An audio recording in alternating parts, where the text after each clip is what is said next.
ਸੋ Gulf ਦੇ ਦੌਰੇ ਦੇ ਵਿੱਚ ਹੀ ਜਿਹੜਾ ਹਰਜੋਤ ਸਿੰਘ ਜੀ ਗੱਲ ਕਰਦੇ ਜਾਈਏ ਤਾਂ ਟਰੰਪ ਹੋਣਾ ਦਾ ਬੜਾ ਲੈਵਿਸ਼ ਟੂਰ ਸੀਗਾ ਗਲਫ ਦੇ ਜਿਹੜੇ ਅਰਬ ਮੁਲਕਾਂ ਦੇ ਨਾਲ ਜਹਾਜ਼ ਮਿਲਣ ਦੀ ਜਿਹੜੀ ਚਰਚਾ ਹੈ ਬਹੁਤ ਜ਼ਿਆਦਾ ਤੇਜ਼ ਜਿਹੜੀ ਉਹ ਰਹੀ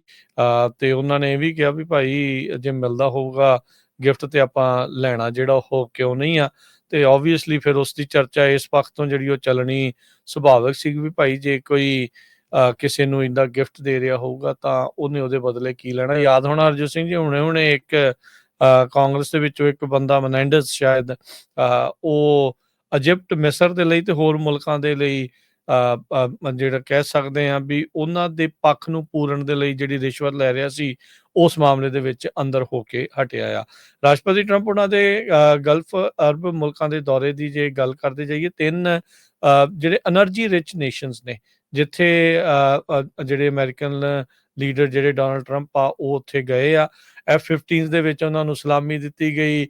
ਸਾਈਬਰ ਟਰੱਕ ਲਾਲ ਰੰਗ ਦੇ ਉਹਨਾਂ ਦੇ ਕਾਫਲੇ ਦੇ ਨਾਲ ਜਿਹੜੇ ਉਹ ਜੁੜੇ ਬੁਰਜ ਖਲੀਫਾ ਦੇ ਉੱਤੇ ਅਮਰੀਕਾ ਦਾ ਜਿਹੜਾ ਝੰਡਾ ਆ ਉਹ ਦਿਖਾਇਆ ਜਿਹੜਾ ਹੋ ਗਿਆ ਸੋ ਬਹੁਤ ਕੁਛ ਜਿਹੜਾ ਓਵਰਆਲ ਆਪਾਂ ਦੇਖਿਆ ਸਾਊਦੀ ਅਰੇਬੀਆ ਕਤਰ ਤੇ UAE ਤਿੰਨੇ ਜਿਹੜੇ ਮੁਲਕ ਆ ਉਹ ਇਹ ਦਿਖਾਉਣਾ ਚਾਹੁੰਦੇ ਸੀਗੇ ਵੀ ਭਾਈ ਅਸੀਂ ਬਿਜ਼ਨਸ ਦੇ ਲਈ ਓਪਨ ਹੈਗੇ ਆ ਤੇ ਅਸੀਂ US ਦੇ ਨਾਲ ਵਧੀਆ ਸੰਬੰਧ ਬਣਾ ਕੇ ਰੱਖਣਾ ਚਾਹੁੰਦੇ ਆ ਸੋ ਉਹ ਅਮਰੀਕਾ ਦੀ US ਦੀ ਜਿਹੜੀ ਗ੍ਰੇਸਿਸ ਦੇ ਵਿੱਚ ਜਿਹੜਾ ਉਹ ਕਹਿ ਸਕਦੇ ਆ ਵੀ ਚੰਗੀ ਨਜ਼ਰ ਦੇ ਵਿੱਚ ਰਹਿਣਾ ਚਾਹੁੰਦੇ ਸੀਗੇ ਸੋ ਟਰੰਪ ਹੁਣਾਂ ਨੇ ਬਹੁਤ ਵੱਡੀਆਂ ਵੱਡੀਆਂ ਜਿਹੜੀਆਂ ਡੀਲਸ ਆ ਉਹ ਉੱਥੇ ਜਿਹੜੀਆਂ ਉਹ ਮਾਰੀਆਂ ਹੈਗੀਆਂ ਸਾਊਦੀ ਅਰੇਬੀਆ ਦੀ ਜਿਹੜੀ ਰਾਜਧਾਨੀ ਰਿਆਦ ਆ ਉਹਨਾਂ ਦੇ ਨਾਲ ਕਹਿੰਦੇ ਵੀ ਜਿਹੜੀ ਸਿਕਿਉਰਿਟੀ ਡੀਲ ਆ ਉਹ ਫਾਰਮਲਾਈਜ਼ ਹੋਈ ਆ ਸੋ ਉਸ ਦੇ ਉੱਤੇ ਲੱਗਦਾ ਆ ਵੀ ਸਿਆਹੀ ਜਿਹੜੀ ਉਹ ਐਕਚੁਅਲੀ ਲੱਗ ਜਾਊਗੀ ਉਹ ਚਾਹੁੰਦੇ ਆ ਵੀ ਇੱਕ ਜਿਹੜੀ ਸਿਕਿਉਰਿਟੀ ਡੀਲ ਆ ਸਾਊਦੀ ਅਰੇਬੀਆ ਦੀ US ਦੇ ਨਾਲ ਹੋਵੇ ਉਹ ਦੇਖਿਆ ਜਾਵੇ ਤਾਂ ਇਸ ਮੌਕੇ ਸਭ ਤੋਂ ਵੱਧ ਹਥਿਆਰ ਖਰੀਦਣ ਵਾਲੇ ਮੁਲਕਾਂ ਦੀ ਲਿਸਟ ਦੇ ਵਿੱਚ ਸ਼੍ਰੇਣੀ ਦੇ ਵਿੱਚ ਜਿਹੜਾ ਸਾਊਦੀ ਅਰੇਬੀਆ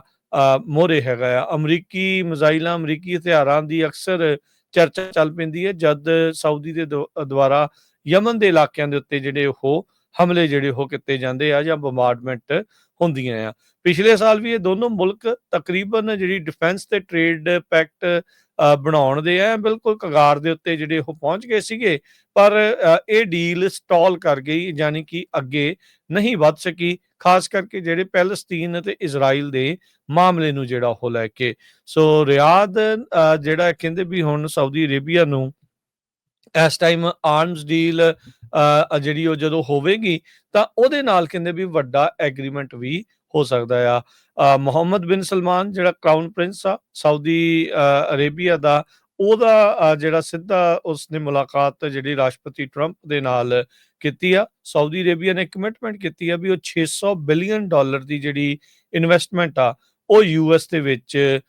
ਕਰੇਗਾ 142 ਮਿਲੀਅਨ ਦੀ ਜਿਹੜੀ ਇਹਨਾਂ ਦੀ ਡਿਫੈਂਸ ਦੀ ਪਾਰਟਨਰਸ਼ਿਪ ਜਿਹੜੀ ਇਸ ਟਾਈਮ ਦੇਖੀ ਗਈ ਆ ਵਾਈਟ ਹਾਊਸ ਕਹਿੰਦਾ ਵੀ ਇਸ ਟਾਈਮ ਇਤਿਹਾਸ ਦੇ ਵਿੱਚ ਸਭ ਤੋਂ ਵੱਡਾ ਲਾਰਜੈਸਟ ਡਿਫੈਂਸ ਸੇਲਸ ਐਗਰੀਮੈਂਟ ਆ ਉਹ ਸਾਊਦੀ ਅਰੇਬੀਆ ਦੇ ਨਾਲ ਕਰਕੇ ਜਿਹੜਾ ਉਹ ਆਇਆ ਹੈਗਾ ਆ ਰਿਆਦ ਤੇ US ਜਿਹੜਾ ਸਿਵਲ ਨਿਊਕਲੀਅਰ ਪ੍ਰੋਗਰਾਮ ਦੇ ਉੱਤੇ ਵੀ ਚਰਚਾ ਜਿਹੜੀ ਉਹ ਕੀਤੀ ਆ ਸਾਊਦੀ ਅਰੇਬੀਆ ਵਾਲੇ ਆਪਣੇ ਉੱਥੇ ਨਿਊਕਲੀਅਰ ਪਲਾਂਟ ਲਾਉਣਾ ਚਾਹੁੰਦੇ ਆ એનર્ਜੀ ਨੂੰ ਜਿਹੜਾ ਉਹ ਲੈ ਕੇ ਪਰ ਕਹਿੰਦੇ ਵੀ ਉਹ ਜਿਹੜੀ ਉਹਨਾਂ ਦੀ ਇੱਛਾ ਆ ਉਹ ਪੂਰੀ ਨਹੀਂ ਹੋ ਸਕੀ ਹੈਗੀ ਜੀ ਬਿਲਕੁਲ ਸੋ ਬਹੁਤ ਕੁਝ ਜਿਹੜਾ ਅਮਰੀਕਾ ਨੇ ਡੀਲਸ ਕੀਤੀਆਂ ਹੈਗੀਆਂ ਕਹਿੰਦੇ ਵੀ ਟ੍ਰਿਲੀਅਨਸ ਆਫ ਡਾਲਰ ਦੀਆਂ ਜੋ ਕਿ US ਦੀ ਇਕਨੋਮੀ ਨੂੰ ਬੂਸਟ ਕਰਨਗੀਆਂ US ਦੇ ਪ੍ਰੈਜ਼ੀਡੈਂਟ ਡੋਨਲਡ ਟਰੰਪ ਉਹਨਾਂ ਨੇ ਇਹ ਕਿਹਾ ਵੀ ਗਲਫ ਟੂਰ ਦੇ ਵਿੱਚ ਉਹਨਾਂ ਨੇ ਘੱਟੋ ਘੱਟ $2 ਟ੍ਰਿਲੀਅਨ ਦੀਆਂ ਜੋ ਕੰਬਾਈਨ ਡੀਲਸ ਇਹ ਕੀਤੀਆਂ ਹੈਗੀਆਂ ਜਿਹਦੇ ਵਿੱਚੋਂ $700 ਬਿਲੀਅਨ ਜਿਹੜੀਆਂ ਆ ਸਪੈਸੀਫਿਕ ਜਿਹੜੀਆਂ ਡੀਲਸ ਆ ਜਿਸ ਤਰ੍ਹਾਂ ਤੁਸੀਂ ਦੱਸਿਆ ਹੈਗਾ ਉਹ ਕੀਤੀਆਂ ਹੈਗੀਆਂ ਬੋਇੰਗ ਪਲੇਨਸ ਵੱਡੀ ਗਿਣਤੀ ਦੇ ਵਿੱਚ ਖਰੀਦੇ ਜਾ ਰਹੇ $549 ਬਿਲੀਅਨ ਤੱਕ ਦਾ ਜਿਹੜੇ ਇਹ ਤਿੰਨਾਂ ਮੁਲਕਾਂ ਵੱਲੋਂ ਸਾਊਦੀ ਅਰੇਬੀਆ ਕਤਰ ਤੇ UAE ਵੱਲੋਂ ਜਿਹੜੇ ਕਮਿਟ ਕੀਤੇ ਗਏ ਹੈਗੇ ਆ ਆਰਟੀਫਿਸ਼ੀਅਲ ਇੰਟੈਲੀਜੈਂਸ ਨੂੰ ਲੈ ਕੇ ਬਹੁਤ ਸਾਰੀਆਂ ਜਿਹੜੀਆਂ ਕੰਪਨੀਆਂ ਹੈਗੀਆਂ ਆ ਉਹਨਾਂ ਦੀਆਂ ਕਾਫੀ ਵੱਡੀ ਡੀਲਸ MOUs ਹੋਈਆਂ ਹੈਗੀਆਂ ਸਾਊਦੀ ਅਰੇਬੀਆ ਦੇ ਵਿੱਚ ਵੀ ਤੇ ਇਹਦਾ ਜਿਹੜਾ ਅਸਰ ਆ ਉਹ ਕਾਫੀ ਵੱਡਾ ਪਊਗਾ ਅਮਰੀਕਾ ਦੀ ਇਕੋਨਮੀ ਨੂੰ ਵੀ। ਮੈਨੂੰ ਲੱਗਦਾ ਵੀ ਪਹਿਲੀ ਵਾਰੀ ਇਦਾਂ ਦਾ ਹੋਇਆ ਵੀ ਜੇ ਕੋਈ ਪ੍ਰੈਜ਼ੀਡੈਂਟ ਗਿਆ ਆ ਬਾਹਰ ਤੇ ਉਹ ਇੰਨੀ ਜਿਹੜੀਆਂ ਵੱਡੀਆਂ ਇਨਵੈਸਟਮੈਂਟਸ ਆ ਉਹ ਲੈ ਕੇ ਆਇਆ ਹੈਗਾ। ਪਰ ਇਹ ਸਾਰੇ ਕਾਸੇ ਦੇ ਵਿੱਚ ਇੱਕ ਚੀਜ਼ ਜਿਹੜੀ ਆ ਉਹ ਬਹੁਤ ਮਿਸਿੰਗ ਆ, ਖਾਸ ਕਰਕੇ ਹਿਊਮਨ ਰਾਈਟਸ ਨੂੰ ਲੈ ਕੇ। ਜਦੋਂ ਵੀ ਅਮਰੀਕਾ ਦਾ ਪ੍ਰੈਜ਼ੀਡੈਂਟ ਦੁਨੀਆ ਦੇ ਕਿਸੇ ਵੀ ਮੁਲਕ ਦੇ ਵਿੱਚ ਜਾਂਦੇ ਆ, ਹਮੇਸ਼ਾ ਉਹਨਾਂ ਦੇ ਕਿਤੇ ਨਾ ਕਿਤੇ ਮੈਂਸ਼ਨ ਜ਼ਰੂਰ ਕਰਦੇ ਆ ਵੀ ਜੇ ਉੱਥੇ ਦਾ ਰੂਲਰ ਕੋਈ ਗਲਤ ਕੰਮ ਕਰ ਰਿਹਾ, ਆਥੋਰੀਟੇਰੀਅਨ ਹੈਗਾ ਆ, ਜਾਂ ਉਹਨਾਂ ਨੇ ਹਿਊਮਨ ਰਾਈਟਸ ਦੀਆਂ ਵਾਇਲੇਸ਼ਨ ਕੀਤੀਆਂ ਆ, ਆਪਣੇ ਵਿਰੋਧੀਆਂ ਨੂੰ ਜੇਲ੍ਹਾਂ ਦੇ ਵਿੱਚ ਰੱਖਿਆ ਆ, ਜਾਂ ਜਰਨਲਿਸਟਾਂ ਨੂੰ ਮਾਰਿਆ ਆ, ਅੰਦਰ ਰੱਖਿਆ ਆ, ਸੋ ਉਹ ਚੀਜ਼ ਜ਼ਰੂਰ ਡਿਸਕਸ ਕੀਤੀ ਜਾਂਦੀ ਆ। ਇਸ ਵਾਰੀ ਪ੍ਰੈਜ਼ੀਡੈਂਟ ਟਰੰਪ ਉਹਨਾਂ ਨੇ ਜਿਹੜਾ ਸਾਊਦੀ ਅਰੇਬੀਆ ਦੇ ਕਿੰਗ ਨੂੰ ਸਪੈਸ਼ਲੀ ਕਿਹਾ ਵੀ ਅਸੀਂ ਕੋਈ ਲੈਕਚਰ ਕਰਨ ਨਹੀਂ ਆਏ ਵੀ ਤੁਸੀਂ ਕਿਸ ਤਰ੍ਹਾਂ ਰਹਿਣਾ ਆ, ਕੀ ਕਰਨਾ ਹੈਗਾ ਆ। ਸੋ ਮੋਸਟਲੀ ਜਿਹੜਾ ਉਹਨਾਂ ਨੇ ਟੋਟਲੀ ਜਿਹੜਾ ਬਿਜ਼ਨਸ ਦੇ ਉੱਤੇ ਹੀ ਫੋਕਸ ਰੱਖਿਆ। ਨਾਲ ਉਹ ਆਪਣੀ ਪੂਰੀ ਟੀਮ, ਸਾਰੇ ਕੰਪਨੀਆਂ ਦੇ CEOs, Apple, Microsoft, Google, artificial intelligence company ਵਾਲੇ, ਸਾਰੇ ਉਹ ਨਾਲ ਲੈ ਕੇ ਗਏ ਹੋਏ ਸੀ। ਉਹ ਆਪਾਂ ਨੇ ਸਾਰਾ ਵੀਡੀਓਜ਼ ਦੇ ਉੱਤੇ ਦੇਖਿਆ ਹੈਗਾ। ਪਰ ਬਹੁਤ ਸਾਰੇ ਲੋਕ ਐਸੋਸੀਏਟਡ ਪ੍ਰੈਸ ਦੇ ਮੁਤਾਬਕ ਇਹ ਵੀ ਕਹਿ ਰਹੇ ਆ ਵੀ ਹੁਣ ਅਮਰੀਕਾ ਵਾਲੇ ਕਿਸ ਬੇਸ ਦੇ ਉੱਤੇ ਹਿਊਮਨ ਰਾਈਟਸ ਦੀ ਗੱਲ ਕਰਨ ਦੁਨੀਆ ਦੇ ਵਿੱਚ, ਜਦੋਂ ਆਪ ਖਾਸ ਕਰਕੇ ਜੋ ਪਿਛਲੇ 2-3 ਮਹੀਨਿਆਂ 'ਚ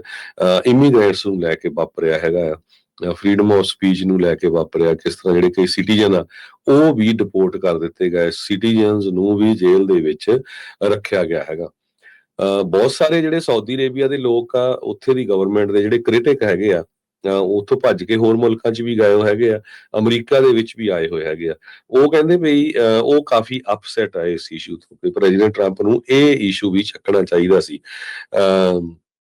ਇੱਕ ਅਬਦੁੱਲਾ ਅਲੌਦ ਨਾਮ ਦਾ ਬੰਦਾ ਆ, ਤੇ ਉਹਨਾਂ ਦਾ ਉਹ ਕਹਿੰਦਾ ਵੀ ਮੇਰਾ 68 ਸਾਲਾਂ ਦਾ ਫਾਦਰ ਜਿਹੜਾ ਸਾਊਦੀ ਅਰੇਬੀਆ ਦੇ ਵਿੱਚ ਕਲੈਰਿਕ ਆ, ਜਾਣੀ ਜਿੱਦਾਂ ਉਹਨਾਂ ਦਾ ਆਪਾਂ ਕਹਿ ਸਕਦੇ ਆ ਪ੍ਰਚਾਰਕ ਆ, ਤੇ ਉਸ ਨੂੰ ਕਹਿੰਦੇ ਵੀ ਅੰਦਰ ਰੱਖਿਆ ਹੋਇਆ ਹੈਗਾ, ਜੇਲ੍ਹ ਕੀਤਾ ਆ, ਕਿਉਂਕਿ ਉਹ ਕ੍ਰਿਟਿਕ ਸੀਗਾ ਜੋ ਉੱਥੇ ਦੇ ਹੁਣ ਇਸ ਟਾਈਮ ਦੇ ਉੱਤੇ ਰਾਜੇ ਹੈਗੇ ਉਹਨਾਂ ਦਾ। ਕੱਲਾ ਉਹ ਨਹੀਂ, ਉਸ ਤੋਂ ਬਿਨਾਂ ਹੋਰ ਵੀ ਬਹੁਤ ਸਾਰੇ ਲੋਕ ਆ ਜਿਨ੍ਹਾਂ ਨੂੰ ਜਿਹੜਾ ਆ ਜੇਲ੍ਹਾਂ ਦੇ ਵਿੱਚ ਰੱਖਿਆ ਗਿਆ ਆ। ਉਹ ਕਹਿੰਦੇ ਵੀ ਅਸੀਂ ਹੁਣ ਅਮਰੀਕਾ ਦੇ ਵਿੱਚ ਵੀ ਜਿਹੜੇ ਚੁੱਪ-ਚਾਪ ਅਸੀਂ ਸੋਸ਼ਲ ਮੀਡੀਆ ਤੇ ਬੋਲਦੇ ਨਹੀਂ ਹੈਗੇ। ਜਮਾਲ ਖਸ਼ੋਗੀ ਨੂੰ ਲੈ ਕੇ ਕੋਈ ਮੈਂਸ਼ਨ ਤੱਕ ਨਹੀਂ ਕੀਤਾ ਗਿਆ, ਹਾਲਾਂਕਿ ਉਹ ਅਮਰੀਕਾ ਦਾ ਗ੍ਰੀਨ ਕਾਰਡ ਹੋਲਡਰ ਸੀ, ਵਾਸ਼ਿੰਗਟਨ ਪੋਸਟ ਦਾ ਜੋ ਉਹ ਜਰਨਲਿਸਟ ਸੀਗਾ। ਉਸ ਨੂੰ ਕਿਸ ਤਰ੍ਹਾਂ ਜਿਹੜਾ ਸਾਊਦੀ ਅਰੇਬੀਆ ਦੀ ਸਰਕਾਰ ਨੇ ਟਰਕੀ ਦੇ ਵਿੱਚ ਆਪਣੀ ਹੀ ਐਮਬੈਸੀ ਦੇ ਵਿੱਚ ਕਤਲ ਕਰਤਾ ਸੀ, ਤੇ ਬਾਅਦ ਦੇ ਵਿੱਚ ਬਹੁਤ ਖਬਰਾਂ ਆਈਆਂ ਸੀ ਵੀ ਸਿੱਧਾ ਹੀ ਜਿਹੜਾ ਉੱਥੇ ਦਾ ਕਿੰਗ ਆ ਉਹਦੇ ਨਾਲ ਜੁੜਦੀਆਂ ਹੈਗੀਆਂ, ਜਿਸ ਤੋਂ ਬਾਅਦ ਰਿਲੇਸ਼ਨ ਜਿਹੜੇ ਆ ਸਾਊਦੀ ਅਰੇਬੀਆ ਨਾਲ ਕਾਫੀ ਖਰਾਬ ਹੋ ਗਏ ਸੀ। ਸੋ ਅਮਰੀਕਾ ਦੇ ਵਿੱਚ ਡਿਪੋਰਟੇਸ਼ਨ ਨੂੰ ਲੈ ਕੇ, ਬਹੁਤ ਸਾਰੇ ਇਮੀਗ੍ਰੈਂਟਸ ਨੂੰ ਲੈ ਕੇ, ਪ੍ਰੋ ਪੈਲਸਟੀਨੀਅਨ ਪ੍ਰੋਟੈਸਟਰਸ ਨੂੰ ਲੈ ਕੇ, ਜਿਸ ਤਰ੍ਹਾਂ ਦੀ ਅਮਰੀਕਾ ਦੀ ਸਰਕਾਰ ਦਾ ਬਿਹੇਵੀਅਰ ਆ, ਖਾਸ ਕਰਕੇ ਯੂਨੀਵਰਸਿਟੀਜ਼ ਦੇ ਵਿੱਚ ਸਟੂਡੈਂਟਸ ਨੂੰ ਅਰੈਸਟ ਕੀਤਾ ਜਾ ਰਿਹਾ, ਉਹਨਾਂ ਨੂੰ ਡਿਪੋਰਟ ਕੀਤਾ ਜਾ ਰਿਹਾ। ਦੂਸਰੇ ਪਾਸੇ ਪਿਛਲੇ 2 ਦਿਨਾਂ ਦੇ ਵਿੱਚ 100 ਤੋਂ ਵੱਧ ਜਿਹੜੇ ਪੈਲਸਟੀਨੀਅਨ ਉਹ ਬੰਬਾਰਡਮੈਂਟ ਦੇ ਨਾਲ ਮਾਰੇ ਗਏ ਆ। ਇਜ਼ਰਾਈਲ ਨੂੰ ਖੁੱਲਾ ਹੱਥ ਦਿੱਤਾ ਗਿਆ ਹੈਗਾ, ਕੋਈ ਕ੍ਰਿਟੀਸਾਈਜ਼ ਨਹੀਂ ਕਰਦਾ। ਈਵਨ ਜਿਹੜੇ ਮੁਸਲਮਾਨ ਕੰਟਰੀਆਂ ਦੇ ਵਿੱਚ ਪ੍ਰੈਜ਼ੀਡੈਂਟ ਟਰੰਪ ਹੋਣੀ ਗਏ ਵੀ ਆ, ਉਹਨਾਂ ਨੇ ਮੈਂਸ਼ਨ ਤੱਕ ਨਹੀਂ ਕੀਤਾ। ਸੀਰੀਆ ਦੇ ਵਿੱਚ ਵੀ ਬਿਜ਼ਨਸ ਨੂੰ ਲੈ ਕੇ ਵੀ ਹਾਂ ਹੁਣ ਟੋਟਲੀ ਉਹ ਜਿਹੜਾ ਸੀਰੀਆ ਆ ਉਹ ਫਲੈਟ ਹੈਗਾ ਆ, ਤੇ ਉੱਥੇ ਅਸੀਂ ਬਿਜ਼ਨਸ ਕਰਾਂਗੇ। ਤੇ ਉਹ ਉੱਥੇ ਇੱਕ ਟਾਈਮ ਦੇ ਉੱਤੇ ਅਮਰੀਕਾ ਨੇ $10 ਮਿਲੀਅਨ ਦਾ ਇਨਾਮ ਰੱਖੇ ਹੋਏ ਬੰਦੇ ਨੂੰ, ਜੋ ਕਿ ਹੁਣ ਉੱਥੇ ਦਾ ਪ੍ਰੈਜ਼ੀਡੈਂਟ ਆ, ਉਹਦੇ ਨਾਲ ਪੂਰੀ ਦੋਸਤੀ ਬਣਾ ਲਈ ਆ, ਸਾਰੀਆਂ ਸੈਂਕਸ਼ਨਸ ਉਠਾ ਲਈਆਂ ਹੈਗੀਆਂ। ਸੋ ਇਹ ਸਾਰੇ ਖਾਸੇ ਦੇ ਵਿੱਚ ਜੋ ਹਿਊਮਨ ਰਾਈਟਸ ਨੂੰ ਲੈ ਕੇ ਰੈਕਡ ਆ ਸਾਊਦੀ ਅਰੇਬੀਆ ਦਾ, ਹਾਲਾਂਕਿ ਕਹਿੰਦੇ ਵੀ ਥੋੜਾ ਬਹੁਤਾ ਇੰਪਰੂਵ ਹੋ ਰਿਹਾ ਵਿਮਨ ਰਾਈਟਸ ਡਰਾਈਵ ਨੂੰ ਲੈ ਕੇ, ਕਿਉਂਕਿ ਉੱਥੇ ਬੀਬੀਆਂ ਡਰਾਈਵ ਨਹੀਂ ਕਰ ਸਕਦੀਆਂ ਸੀਆਂ। ਜਦੋਂ ਪ੍ਰੋਟੈਸਟ ਹੋਏ ਬੀਬੀਆਂ ਨੂੰ ਅੰਦਰ ਵੀ ਕੀਤਾ ਗਿਆ ਸੀ, ਹੁਣ ਅਲਾਓ ਕਰ ਦਿੱਤਾ ਵੀ ਲੇਡੀਜ਼ ਜਿਹੜੀਆਂ ਆ ਉੱਥੇ ਡਰਾਈਵ ਕਰ ਸਕਦੀਆਂ ਹੈਗੀਆਂ। ਸੋ ਉਹਨਾਂ ਮੁਲਕਾਂ ਦਾ ਜਿੱਥੇ ਰਾਜੇ ਟਾਈਪ ਲੋਕ ਹੈਗੇ ਆ, ਇਸ ਇਸ਼ੂ ਦੇ ਉੱਤੇ ਨਾ ਬੋਲਣਾ ਜਿਹੜਾ ਪ੍ਰੈਜ਼ੀਡੈਂਟ ਦਾ, ਇਹ ਵੀ ਇੱਕ ਬਹੁਤ ਵੱਡਾ ਜਿਹੜਾ ਪੁਆਇੰਟ ਹੈਗਾ। ਐਸੋਸੀਏਟਡ ਪ੍ਰੈਸ ਨੇ ਰਿਪੋਰਟ ਕੀਤਾ ਵੀ ਪਹਿਲੀ ਵਾਰੀ ਵਾਪਰਿਆ। ਤੇ ਇਹਦੇ ਵਿੱਚ ਬਹੁਤ ਕੁਛ ਇਹ ਵੀ ਹੈਗਾ ਵੀ ਰਾਜਾ ਰਣਵੀਰ ਸਿੰਘ ਅਨਫੋਰਚੂਨੇਟਲੀ ਉਸ ਗੁਰੂ ਦੇ ਸਿੱਖ ਜਿਨ੍ਹਾਂ ਨੇ ਬਾਬਰ ਨੂੰ ਜਾਬਰ ਕਿਹਾ ਸੀ, ਉਹ ਵੀ ਬਹੁਤ ਜਿਹੜੇ ਪ੍ਰੈਜ਼ੀਡੈਂਟ ਡੋਨਲਡ ਟਰੰਪ ਦੇ ਸਪੋਰਟਰ ਆ। ਹਾਲਾਂਕਿ ਅਸੀਂ ਵੀ ਉਹ ਜਿਹੜੀਆਂ ਬਹੁਤ ਵਧੀਆ ਗੱਲਾਂ ਕਰਦੇ ਉਹਨਾਂ ਦੀ ਸਪੋਰਟ ਕਰਦੇ ਆ, ਇਸ ਇਸ਼ੂ ਦੇ ਉੱਤੇ ਉਹ ਵੀ ਸਾਰੇ ਚੁੱਪ ਹੈਗੇ ਆ। ਇਹ ਸਾਰੇ ਕਾਸੇ ਨੂੰ ਲੈ ਕੇ ਜੇ ਅਸੀਂ ਸਿੱਖਾਂ ਵੱਲ ਦੇਖਣਾ ਹੋਵੇ ਵੀ ਹੁਣ ਪ੍ਰੈਜ਼ੀਡੈਂਟ ਡੋਨਲਡ ਟਰੰਪ ਦਾ ਇੰਡੀਆ ਦੇ ਨਾਲ ਕੀ ਰਿਲੇਸ਼ਨ ਹੋਊਗਾ, ਵੀ ਜੇ ਬਾਕੀ ਮੁਲਕਾਂ 'ਚ ਕਿਤੇ ਹੁਣ ਹਿਊਮਨ ਰਾਈਟਸ ਦੀ ਗੱਲ ਨਹੀਂ ਕੀਤੀ, ਇੰਡੀਆ ਵਾਲਿਆਂ ਨਾਲ ਕਰੂਗਾ ਕਿ ਨਹੀਂ, ਇਹ ਗੱਲ ਨੂੰ ਜ਼ਰੂਰ ਸਾਰਿਆਂ ਨੂੰ ਸੋਚਣਾ ਚਾਹੀਦਾ ਹੈਗਾ, ਪੰਜਾਬੀਆਂ ਨੂੰ, ਕਿਉਂਕਿ ਆਪਾਂ ਪੰਜਾਬੀ ਰੇਡੀਓ USA ਆ, ਮੈਜੋਰਟੀ ਸਾਡੇ ਜਿਹੜੇ ਲਿਸਨਰਸ ਆ ਉਹ ਪੰਜਾਬੀ ਹੈਗੇ ਆ। ਸੋ ਇਸ ਇਸ਼ੂ ਵੱਲ ਵੀ ਧਿਆਨ ਦੇਖਣਾ ਚਾਹੀਦਾ। ਇਹ ਨਾ ਦੇਖੋ ਵੀ ਹਾਂ ਪ੍ਰੈਜ਼ੀਡੈਂਟ ਟਰੰਪ ਨੇ ਜਿਹੜਾ ਇਹ ਕਹਿ ਦਿੱਤਾ ਵੀ ਹਾਂ ਮੈਂ ਲੜਾਈ ਲੜਾਤੀ ਆ, ਬੰਦ ਕਰਾਤੀ ਆ ਇੰਡੀਆ ਪਾਕਿਸਤਾਨ ਦੀ, ਵੀ ਹਰ ਰੋਜ਼ ਕੋਈ ਨਾ ਕੋਈ ਉਹਨਾਂ ਦੀ ਸਟੇਟਮੈਂਟ ਆਉਂਦੀ ਆ ਇੰਡੀਆ ਦੇ ਅਗੇਂਸਟ, ਪਈ ਜੀ ਸਭ ਤੋਂ ਜ਼ਿਆਦਾ ਉਹ ਟੈਰਿਫ ਲਾ ਰਹੇ ਹੈਗੇ ਆ। ਜਦੋਂ ਬਿਜ਼ਨਸ ਡੀਲ ਹੋਣੀ ਆ ਨਾ, ਬਾਕੀ ਸਾਰੀਆਂ ਗੱਲਾਂ ਉਹਨਾਂ ਨੇ ਛੱਡ ਦੇਣੀਆਂ। ਜੋ ਕੁਝ ਹੁਣ ਤੱਕ ਵਾਪਰਿਆ, ਮੈਂ ਇਹਦੇ ਬੇਸ ਦੇ ਉੱਤੇ ਕਹਿ ਰਿਹਾ ਹੈਗਾ, ਇਹ ਰਿਐਲਿਟੀ ਆ। ਬਹੁਤ ਸਾਰੇ ਟੀਵੀ ਚੈਨਲਸ, ਨਿਊਜ਼ਪੇਪਰ ਤੁਹਾਨੂੰ ਵਧਾ ਚੜਾ ਕੇ ਝੂਠੀਆਂ ਖਬਰਾਂ ਫੈਲਾਉਗੇ, ਪਰ ਰਿਐਲਿਟੀ ਅੱਜ ਦੀ ਡੇਟ ਦੇ ਵਿੱਚ ਇਹੀ ਆ। ਟਰੰਪ ਹੁਣਾਂ ਨੇ ਪਲੈਜ ਕੀਤਾ ਮਿਡਲ ਈਸਟ ਦੇ ਵਿੱਚ ਜਾ ਕੇ, ਜਿਹੜੀ ਇਹ ਗੱਲ ਆ ਇਸ ਦੇ ਨੂੰ ਇਹ ਪੁਸ਼ਟ ਕਰਦੀ ਗੱਲ ਆ। ਨਿਊਯਾਰਕ ਟਾਈਮਜ਼ ਨੇ ਰਿਪੋਰਟ ਕੀਤਾ ਤੇ ਟਰੰਪ ਹੁਣਾਂ ਨੇ ਇੱਕ ਵਚਨ ਦਿੱਤਾ ਮਿਡਲ ਈਸਟ ਨੂੰ, ਕਹਿੰਦੇ ਵੀ ਅਸੀਂ ਹੁਣ ਤੁਹਾਨੂੰ ਲੈਕਚਰ ਨਹੀਂ ਦੇਣੇ ਵੀ ਤੁਸੀਂ ਕਿੱਦਾਂ ਜੀਣਾ ਹੈ। ਸੋ ਕਲੀਅਰ ਆ ਵੀ ਸਾਨੂੰ ਡਾਲਰਾਂ ਦੇ ਨਾਲ ਮਤਲਬ ਆ। ਮੁਲਕ ਨੂੰ ਇੱਕ ਕਾਰਪੋਰੇਸ਼ਨ ਦੀ ਤੌਰ ਦੇ ਉੱਤੇ ਰਨ ਕਰਨਾ ਮੁਲਕ ਦੇ ਨਾਲ ਇਨਸਾਫ ਨਹੀਂ ਹੁੰਦਾ। ਮੁਲਕ ਇੱਕ ਕਾਰਪੋਰੇਸ਼ਨ ਨਹੀਂ ਆ, ਇਹ ਸਭ ਨੂੰ ਜਿਹੜਾ ਉਹ ਸਮਝਣ ਦੀ ਜ਼ਰੂਰਤ ਆ। ਹਰ ਇੱਕ ਚੀਜ਼ ਦੇ ਵਿੱਚ ਮੁਨਾਫਾ ਨਹੀਂ ਹੋ ਸਕਦਾ ਤੇ ਨਾ ਹੀ ਕਦੀ ਵੀ ਹੁੰਦਾ ਹੈ। ਜਦੋਂ ਮੁਲਕਾਂ ਦੀ ਗੱਲ ਹੁੰਦੀ, ਬਹੁਤ ਸਾਰੇ ਲੋਕਾਂ ਦੀਆਂ ਕਈ ਤਰੀਕੇ ਦੀਆਂ ਮੁਸ਼ਕਿਲਾਂ, ਕਈ ਤਰੀਕੇ ਦੇ ਜਿਹੜੇ ਸਟਾਂਸ ਆ ਉਹ ਤੁਸੀਂ ਲੈਂਦੇ ਆ। ਹਾਂ, ਉਹ ਸਟਾਂਸ ਤੁਹਾਡੇ ਬਦਲਦੇ ਰਹਿੰਦੇ ਆ ਤੇ ਉਹ ਆਪਾਂ ਸਟਾਂਸ ਜਿਹੜਾ ਇਸ ਟਾਈਮ ਅਮਰੀਕਾ ਦਾ ਇਸ ਪੱਖ ਤੋਂ ਜਿਹੜਾ ਉਹ ਬਦਲਦਾ ਹੋਇਆ ਨਜ਼ਰ ਆ ਰਿਹਾ ਹੈਗਾ ਆ। ਸੋ ਲੋਕਾਂ ਨੇ ਬਹੁਤ ਸਾਰੀ ਹੋਰ ਦੁਹਾਈ ਵੀ ਇਸ ਪੂਰੇ ਮਾਮਲੇ ਦੇ ਵਿੱਚ ਹਰਜੋਤ ਸਿੰਘ ਜੀ ਪਾਉਣਗੇ ਜਾਂ ਗੱਲ ਜਿਹੜੀ ਉਹ ਕਰਨਗੇ ਵੀ ਇੰਨੀ ਚੀਜ਼ ਜਦੋਂ ਮਨੀ ਹੁੰਦੀ ਹੈ ਤੇ ਮਨੀ ਦਿਮਾਗ ਨੂੰ ਕਰਪਟ ਕਰ ਦਿੰਦੀ ਆ। ਸੋ ਉਹ ਦੇਖਣ ਵਾਲੀ ਗੱਲ ਹੋਊਗੀ ਵੀ ਕਿਵੇਂ ਜਿਹੜਾ ਉਹ ਬਣਦਾ ਆ। ਸੋ ਹਿਊਮਨ ਰਾਈਟ ਦੀ ਗੱਲ ਤਾਂ ਜਿਹੜੀ ਉਹ ਸਭ ਨੂੰ ਭੁੱਲ ਜਾਣੀ ਚਾਹੀਦੀ ਆ ਵੀ ਹੁਣ ਅਮਰੀਕਾ ਇਹਨਾਂ ਮਾਮਲਿਆਂ ਦੇ ਵਿੱਚ ਇਹਨਾਂ ਮੁਲਕਾਂ ਦੇ ਨਾਲ ਕਰੇਗਾ ਜਦੋਂ ਉਹਨਾਂ ਨੂੰ ਪਤਾ ਵੀ ਬਿਲੀਅਨਸ ਆਫ ਡਾਲਰ ਉਧਰੋਂ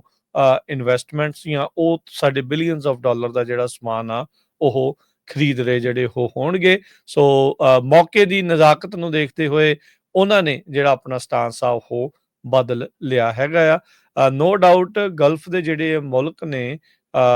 ਇਹ ਜਿਹੜੇ ਅਰਬ ਮੁਲਕ ਨੇ, ਬਹੁਤ ਰਈਸ ਨੇ, ਬਹੁਤ ਇਹਨਾਂ ਦੇ ਕੋਲ ਮਨੀ ਆ। ਇਹਨਾਂ ਨੇ ਆਪਣੇ ਆਪ ਨੂੰ ਰੇਗਿਸਤਾਨਾਂ ਨੂੰ ਇਹਨਾਂ ਨੇ ਇੱਕ ਸੈਲਾਨੀਆਂ ਦਾ ਧੁਰਾ ਜਿਹੜਾ ਬਣਾ ਕੇ ਰੱਖ ਲਿਆ ਆ ਤੇ ਲੋਕ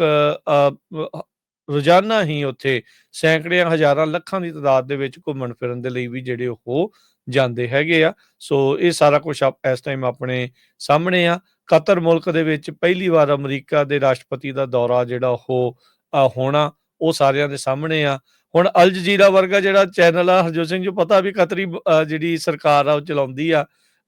ਉਹ ਉਹਨਾਂ ਦਾ ਰਵੱਈਆ ਕਿੱਦਾਂ ਜਿਹੜਾ ਉਹ ਬਦਲੂਗਾ ਜਦੋਂ ਹੁਣ ਕਤਰ ਦੇ ਨਾਲ ਸਮਝੌਤੇ ਹੋ ਰਹੇ ਆ। ਤਾਂ ਓਬਵੀਅਸਲੀ ਉਹਨਾਂ ਨੇ ਥੋੜਾ ਨਰਮਗੋਸ਼ਾ ਜਿਹੜਾ ਇਸ ਦੇ ਵਿੱਚ ਆਪਣਾ ਸਟਾਂਸ ਜਿਹੜਾ ਉਹ ਰੱਖਣਗੇ। ਸੋ ਬਹੁਤ ਕੁਝ ਚੇਂਜ ਹੋ ਰਿਹਾ। ਉਧਰ ਹਮਾਸ ਨੇ ਹਰਜੋਤ ਸਿੰਘ ਜੀ ਅੱਜ ਕਨਫਰਮ ਕੀਤਾ ਆ ਵੀ ਡਾਇਰੈਕਟ ਪੀਸ ਟਾਕਸ US ਦੇ ਨਾਲ ਉਹਨਾਂ ਦੀਆਂ ਹੋ ਰਹੀਆਂ ਨੇ। ਤੇ ਨਾਲ ਹੀ ਉਹਨਾਂ ਨੇ ਮੰਗ ਕੀਤੀ ਆ ਟਰੰਪ ਹੋਣਾ ਨੂੰ ਵੀ ਇਜ਼ਰਾਈਲ ਦੇ ਉੱਤੇ ਪ੍ਰੈਸ਼ਰ, ਦਬਾਅ ਜਿਹੜਾ ਆ ਉਹ ਪਾਇਆ ਜਾਵੇ। ਇਜ਼ਰਾਈਲ ਨੂੰ ਲੈ ਕੇ, ਖਾਸ ਕਰਕੇ ਨੇਤਨਿਆਹੂ ਨੂੰ ਲੈ ਕੇ ਰਾਸ਼ਟਰਪਤੀ ਟਰੰਪ ਥੋੜੇ ਨਾਰਾਜ਼ ਜਿਹੜੇ ਉਹਨਾਂ ਦੇ ਨਾਲ ਚੱਲ ਰਹੇ ਹੈਗੇ ਆ। ਸੋ ਹਮਾਸ ਦੇ ਨਾਲ ਜਿਹੜੀ ਆ ਸਿੱਧੀ ਡੀਲ ਉੱਥੇ ਕੀਤੀ ਗਾਜ਼ਾ ਨੂੰ ਲੈ ਕੇ ਜਾ ਸਕਦੀ ਹੈਗੀ ਆ। ਸੋ ਉਹ ਜਿਹੜੇ ਹਰਜੋਤ ਸਿੰਘ ਜੀ ਆਪਣੇ ਨੈਸ਼ਨਲ ਸਿਕਿਉਰਿਟੀ ਐਡਵਾਈਜ਼ਰ ਜਿਹੜੇ ਵਾਲਟ ਸੀਗੇ ਉਹਨਾਂ ਨੂੰ ਤੋਰਿਆ ਗਿਆ ਸੀ, ਉਹਦੇ ਵਿੱਚ ਵੀ ਇੱਕ ਪ੍ਰਮੁੱਖ ਕਾਰਨ ਇਹ ਮੰਨਿਆ ਜਾਂਦਾ ਆ ਵੀ ਜਿਹੜੇ ਵਾਲਟ ਸੀਗੇ ਉਹ ਰਾਸ਼ਟਰਪਤੀ ਟਰੰਪ ਦੇ ਉੱਤੋਂ ਦੀ ਜਾ ਕੇ ਸਿੱਧਾ ਨੇਤਨਿਆਹੂ ਦੇ ਨਾਲ ਡੀਲ ਕਰ ਰਹੇ ਸੀ। ਇਹਨਾਂ ਨੂੰ ਵਿੱਚੋਂ ਦੀ ਸਾਈਡ ਦੇ ਉੱਤੇ ਰੱਖ ਕੇ। ਸੋ ਜਿਹੜੀ ਚੀਜ਼ ਟਰੰਪ ਹੁਣਾਂ ਨੂੰ ਪਸੰਦ ਨਹੀਂ ਆਈ ਤੇ ਉਹਨਾਂ ਨੂੰ ਵੀ ਤੋੜ ਦਿੱਤਾ ਗਿਆ ਤੇ ਨੇਤਨਯਾਹੂ ਦੇ ਨਾਲ ਵੀ ਜਿਹੜੇ ਰਿਸ਼ਤੇ ਆ ਉਹ ਇਸ ਟਾਈਮ ਥਿਰਕੇ ਪਏ ਆ। ਜਿਊਇਸ਼ ਲੋਕਾਂ ਦੀ ਇਜ਼ਰਾਈਲੀ ਲੌਬੀ ਬਹੁਤ ਜ਼ਿਆਦਾ ਸਟਰੋਂਗ ਆ, ਸੋ ਇਹ ਦੇਖਣਾ ਹੋਊਗਾ ਵੀ ਉਹ ਕਿਸ ਤਰੀਕੇ ਦੇ ਨਾਲ ਉਹ ਅਸਰ ਪਾ ਸਕਦੇ ਆ ਰਾਸ਼ਟਰਪਤੀ ਟਰੰਪ ਹੁਣਾਂ ਦੇ ਉੱਤੇ। ਪਰ ਟਰੰਪ ਹੁਣਾਂ ਨੇ ਅਰਬ ਮੁਲਕਾਂ ਦੇ ਨਾਲ ਨੇੜਤਾ ਜਿਹੜੀ ਵਧਾ ਕੇ ਦਿਖਾ ਕੇ ਡੀਲਸ ਜਿਹੜੀਆਂ ਬਣਾ ਕੇ ਉਹ ਵੀ ਇਜ਼ਰਾਈਲ ਦੇ ਉੱਤੇ ਕਿਤੇ ਨਾ ਕਿਤੇ ਜਿਹੜਾ ਉਹ ਦਬਾਅ ਪਾਉਣ ਦੀ ਕੋਸ਼ਿਸ਼ ਇਸ ਪਾਸੇ ਤੋਂ ਜਿਹੜੀ ਉਹ ਕਰ ਰਹੇ ਹੋਣਗੇ। ਸੋ ਅਖੀਰਲਾ ਜਿਹੜਾ ਹਰਜੋਤ ਸਿੰਘ ਜੀ ਅਮਰੀਕੀ ਜਿਹੜਾ ਕੈਦੀ ਸੀਗਾ ਜਾਂ ਜਿਸ ਨੂੰ ਇਹਨਾਂ ਨੇ ਹੌਸਟੇਜ ਬਣਾ ਕੇ ਰੱਖਿਆ ਸੀ ਹਮਾਸ ਵਾਲਿਆਂ ਨੇ, ਉਸ ਨੂੰ ਛੱਡ ਦਿੱਤਾ ਸੀ, ਜੋ ਆ ਕੇ ਆਪਣੇ ਹੁਣ ਪਰਿਵਾਰ ਦੇ ਨਾਲ ਮਿਲ ਚੁੱਕਾ ਆ। ਸੋ ਹੁਣ ਦੇਖੋ ਹਮਾਸ ਵਾਲੇ ਜਿਹੜੇ ਹੁਣ ਆਪ ਆ ਕੇ ਕਨਫਰਮ ਕਰ ਰਹੇ ਆ ਸਕਾਈ ਨਿਊਜ਼ ਦੇ ਉੱਤੇ, ਉਹਨਾਂ ਨੇ ਜਿਹੜੀ ਇੰਟਰਵਿਊ ਕਰਕੇ ਹੋਏ ਦੱਸਿਆ ਆ ਵੀ ਹਮਾਸ ਨੇ ਕਨਫਰਮ ਕੀਤਾ ਵੀ ਉਹ ਡਾਇਰੈਕਟਲੀ ਯੂਐਸ ਦੇ ਅਧਿਕਾਰੀਆਂ ਦੇ ਨਾਲ ਪੀਸ ਨੂੰ ਲੈ ਕੇ, ਸ਼ਾਂਤੀ ਸਮਝੌਤੇ ਨੂੰ ਲੈ ਕੇ ਜਿਹੜੀ ਉਹਨਾਂ ਦੀ ਗੱਲਬਾਤ ਆ ਉਹ ਉੱਥੇ ਚੱਲ ਰਹੀ ਹੈਗੀ।